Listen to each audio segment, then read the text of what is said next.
11th admission 2025-26 तर round 3चे form सुरू झालेले आहे। तर राऊंड 3चा फॉर्म कसा भरायचा या संदर्भात संपूर्ण अपडेट आपण या व्हिडिओमध्ये बघणार आहे। तर सर्वप्रथम विद्यार्थ्यांनी साईडवर येणे गरजेचे आहे। साईडवर या। साईडवर आल्यानंतर अशा प्रकारे तुम्हाला संपूर्ण ऑप्शन दिसून पडेल। तर यामध्ये सर्वप्रथम विद्यार्थ्यांनी जर नोंदणी केलेली नसेल म्हणजे आतापर्यंत जर तुम्ही रजिस्ट्रेशन केलेलं नसेल तर न्यू रजिस्ट्रेशनमधून तुम्ही रजिस्ट्रेशन करू शकता। परंतु जर तुम्ही रजिस्ट्रेशन केलेलं आहे या अगोदरच्या कोणत्याही राऊंडमध्ये पहिल्या राऊंड दुसऱ्या राऊंडमध्ये तर तुम्ही न्यू रजिस्ट्रेशन करू शकत नाही आहे। तुम्हाला करावं लागणार आहे ते म्हणजे लॉग इन। तर तुमच्याकडे ID आहे पासवर्ड आहे तर तुम्ही लॉग इन करू शकता आणि तुम्हाला फॉर्म जोही तुमचा राऊंड 3चा फॉर्म आहे हा तुम्ही आज आणि उद्या 2 दिवसाच्या वेळेमध्ये तुम्हाला फॉर्म फिलअप करून घ्यायचे आहेत। तर सर्वप्रथम विद्यार्थ्यांना लॉग इन करायचं आहे। तर तुमच्याकडे ID आहे आणि पासवर्ड आहे तर सर्वप्रथम ID टाकून आणि पासवर्ड टाकून तुम्ही लॉग इन करून घ्या। जो ID आपण पहिल्या राऊंडमध्ये यूज केलेला आहे तोच ID टाका, तोच पासवर्ड टाका, हा कॅप्चा इथे इन्सर्ट करा आणि साइन इनला क्लिक करा म्हणजे आपण आपल्या प्रोफाईलमध्ये इन्सर्ट होणार आणि आपला राऊंड 3चा फॉर्म आपण प्रोफाईलमधूनच फिलअप करणार आहे। तर बघू शकता अशा प्रकारे तुम्हाला संपूर्ण ऑप्शन दिसून पडेल। यामध्ये तुमचा जो फॉर्म आहे म्हणजे पार्ट 1 आहे सेल्फ व्हेरीफाईड आहे, कॅप राऊंडचा फॉर्म इनकम्प्लीट आहे जो आता आपण कंप्लीट करणार आहे। अशा प्रकारे तुम्हाला संपूर्ण ऑप्शन दिसून पडेल। यामध्ये ॲप्लिकेशन फॉर्म पार्ट 1 जर पार्ट 1 मध्ये कोणाला एडिट करायचं असेल तर संपूर्ण स्टेपमध्ये तुम्ही एडिट करू शकता। तर तुम्हाला लॉक ॲप्लिकेशन फॉर्मला क्लिक करावं लागेल जेणेकरून तुमचा जो फॉर्म आहे यामध्ये दिलेला संपूर्ण फॉर्म बघू शकता। तर सर्वप्रथम तुम्हाला अनलॉक करायचं आहे। जर एडिट करायचं असेल तरच तुम्ही अनलॉक करा पार्ट 1ला आणि पार्ट 1 जर ओके असेल तर एडिट करायची गरज नाही आहे। डायरेक्टली तुम्ही कॉलेजेसचे नावं ॲड करू शकता।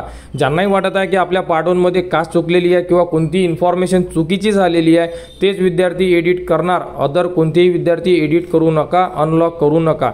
त्यानंतर कॅप ऑप्शन फॉर्म पार्ट 2चं ऑप्शन तुम्हाला इथे दिलेलं आहे। यामधून आपण या 3 स्टेप कंप्लीट करणार आहे कारण की यामध्ये आपल्याला द्यायचे आहे कॉलेजचे नावं। तुम्हाला 1 ते 10 मध्ये तुम्ही कॉलेजचे नाव देऊ शकता। जी स्ट्रीम पाहिजे ती स्ट्रीमसुद्धा तुम्ही घेऊ शकता। सर्वप्रथम विद्यार्थ्यांनी हे लक्षात असू द्या की तुमचा पार्ट 1 हा लॉक असणं गरजेचं आहे। लॉक असेल तरच तुम्ही पार्ट 2चा फॉर्म भरू शकता। ज्यांचाही अनलॉक करून ठेवलेला असेल तो अगोदर लॉक करा आणि त्यानंतरच तुम्ही पार्ट 2चा फॉर्म भरू शकता। तर सर्वप्रथम आपल्याला जी स्ट्रीम आहे आणि मीडियम आहे हे चूज करून घ्यायचं आहे की तुम्हाला कोणतं मीडियम घ्यायचं आहे किंवा कोणती स्ट्रीम घ्यायची आहे, आर्ट, कॉमर्स, सायन्स यामधून। तर चूज स्ट्रीम अँड मीडियमला क्लिक करा। यामध्ये तुम्हाला 10वीला जे मार्क्स मिळाले आहे इथं बघू शकता। यामधून स्ट्रीम चूज करू शकता, आर्ट आहे, कॉमर्स आहे, सायन्स आहे। मीडियम जे पाहिजे ते घेऊ शकता, इंग्लिश पाहिजे आहे, मराठी, उर्दू सर्व प्रकारचं ऑप्शन तुमच्यासमोर ओपन आहे। तुम्हाला आर्ट घ्यायचं असेल आर्ट घ्या, सायन्स घ्या, कॉमर्स घ्या, कोणतीही स्ट्रीम तुम्ही चेंज करू शकता। राऊंड 3 मध्ये आम्ही कॉमर्स घेतोय, इंग्लिश मीडियम पाहिजे आहे अशा प्रकारे क्लिक केलं। त्यानंतर बघू शकता स्ट्रीम सेव्ह झालेली आहे सक्सेसफुल।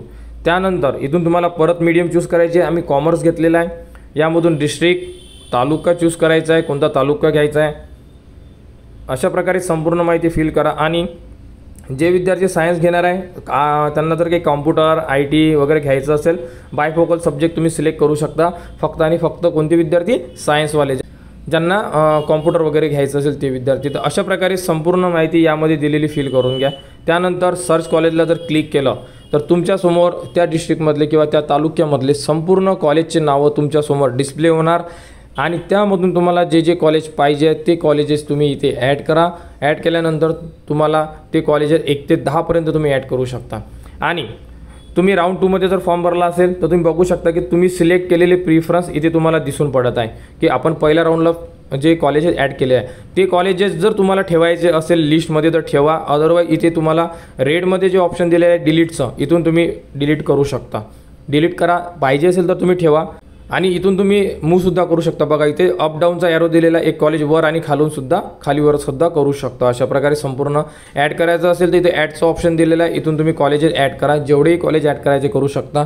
10 पर्यंत तुम्हाला लिमिट दिलेली आहे, 10 पर्यंत तुम्ही कॉलेजेस ॲड करून घ्या आणि ॲड केल्यानंतर तुमच्यासमोर संपूर्ण कॉलेजेस दिसून पडेल। या प्रकारे तुम्हाला जर मूव करायचे असेल, अरेंजमेंट चेंज करायची असेल तर ॲरो दिलेला आहे बाजूला कॉलेजच्या ठिकाणी, तुम्ही त्या ॲरोनी खालीवर कॉलेज करू शकता, मूव करू शकता। म्हणजे तुम्हाला जर प्रिफरन्स चेंज करायचा असेल तर तुम्ही चेंजेस करू शकता। या प्रकारे संपूर्ण माहिती फिल करा आणि त्यानंतर बघू शकता की तुमचा जो फॉर्म आहे हा म्हणजे जे प्रिफरन्स दिलेले आहे आपण हे प्रिफरन्स सेव्ह होऊन जाणार। तुम्ही बघू शकता प्रिफरन्स सेव्ह सक्सेसफुली तुमच्यासमोर लिहून आलेला आहे। या प्रकारे आता तुमचा जो फॉर्म आहे हा सबमिट झालेला नाही आहे कारण तुम्हाला करायचा आहे फॉर्म लॉक। तर इथे तुम्हाला लॉक ऑप्शन फॉर्मला क्लिक करावं लागेल। तिथे क्लिक केल्यानंतर तुम्ही तुमचा संपूर्ण फॉर्म चेक करू शकता। यामध्ये दिलेली संपूर्ण माहिती, एकूण एक माहिती तुम्ही चेक करा, कास्ट चेक करा, ॲडमिशन कास्टसुद्धा चेक करा। जी तुमची कास्ट आहे ॲडमिशन कास्टसुद्धा ती असणं गरजेचं आहे। अशा प्रकारे संपूर्ण फॉर्म चेक करा। यामध्ये दिलेली माहिती, सध्या फॉर्म इनकम्प्लीट आहे, चेकबॉक्सला क्लिक करा आणि त्यानंतर लॉक ॲप्लिकेशन फॉर्मला क्लिक करा। तुमचा फॉर्म फायनली लॉक होऊन जाणार। तुम्ही इथे बघू शकता ऑप्शन फॉर्म लॉक सक्सेसफुली। अशा प्रकारे तुम्ही कॅप राऊंड 3चा फॉर्म भरू शकता। तर ज्याही विद्यार्थ्यांचे नंबर लागलेले नाही आहे किंवा ज्यांनी फॉर्म भरलेला नाही आहे ते विद्यार्थी पार्ट 1 आणि पार्ट 2 या प्रकारे भरू शकतात। तर लवकरात लवकर आपले फॉर्म भरा आणि तुम्ही मेन पेजला या। मेन पेजला आल्यानंतर हे सुद्धा चेक करा की application form self verified, cap option form complete and lock, हे सुद्धा चेक करणं अतिशय गरजेचं आहे। तुमचा फॉर्म कंप्लीट आणि लॉक आहे का? ज्यांचेही फॉर्म कंप्लीट अँड लॉक असेल कॅप राऊंडचा फॉर्म, त्या विद्यार्थ्यांना कुठेही अडचण येणार नाही, त्यांचा नंबरसुद्धा तिसऱ्या राऊंडमध्ये लागू शकते। तर या प्रकारे तुम्ही कॅप राऊंड 3चा फॉर्म भरू शकता 11th ॲडमिशनचा।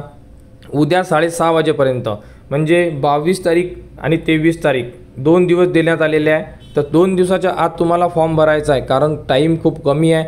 म्हणून आजच्या तारखेमध्येच तुम्ही संपूर्ण फॉर्म कंप्लीट करा। कुणाला कुठेही अडचण असेल कमेंट्स करा, कमेंट्सवर तुम्हाला संपूर्ण माहिती दिली जाणार आणि 11th ॲडमिशन 2025-26 बद्दल जीही पुढील अपडेट येईल तीसुद्धा तुम्हाला आपल्या चॅनलवर देण्यात येणार।